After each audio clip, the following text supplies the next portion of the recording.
You were born into a religion. You did not choose it. Someone chose it for you before you could speak. Most religions promise you peace. They promise that if you follow the right doctrine, say the right words, believe the right things, you'll be okay. You'll be forgiven. You'll be saved. The religion you were born into promises you something different. It promises you obedience. It promises you smallness.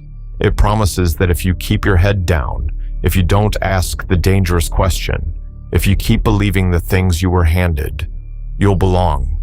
You'll be loved. You'll be safe. This is the dark religion you were born into. Maybe yours had a god. Maybe it didn't. Maybe it was a country.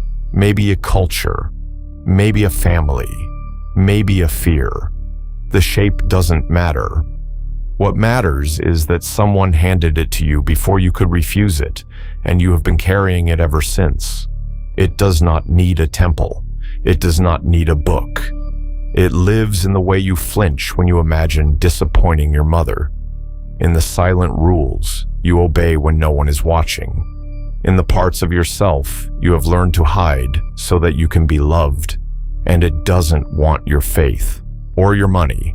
It wants your silence.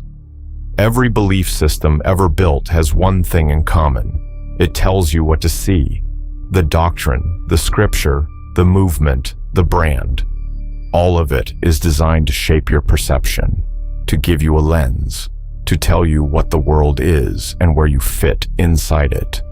The religion you were born into gave you the lens before you knew you were wearing one. There is another religion. It is not new. You have always sensed it. It does not have a god. It does not have a book. It has a mirror, and it asks you one thing. The thing the religion you were born into has been begging you not to do. Look at yourself, not the version you present to the world, not the version you've constructed for your own protection, but the real you, the unedited one, the one running underneath everything. That version is the only version that matters, because that version is making all your decisions. I've spent years studying power, how it works, how it corrupts, how people pursue it, lose it, abuse it, and get destroyed by it. I've written 3 books about it. I've watched it in boardrooms and back rooms, in the conversations people have with themselves at 2 a.m. when nobody's watching. And the thing I keep coming back to, the thing that sits underneath all of it, is this. Most people are not living their lives. They are living a story about their lives, a story built from old pain, old patterns, and old beliefs that were handed to them before they were old enough to question them. That is the religion you were born into, and it has been writing the story ever since. The mirror gospel is the practice of questioning it, not gently, not with affirmations and gratitude journals or morning routines, but directly, uncomfortably, in the way that actually changes something.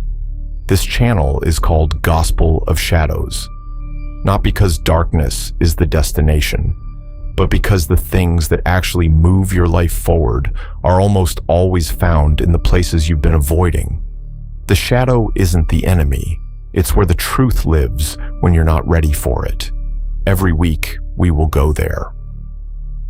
We take an idea from the books, from the Mirror Gospel, from the Man Who Corrupted Heaven Trilogy, from the doctrine I've built over decades, and we follow it all the way down.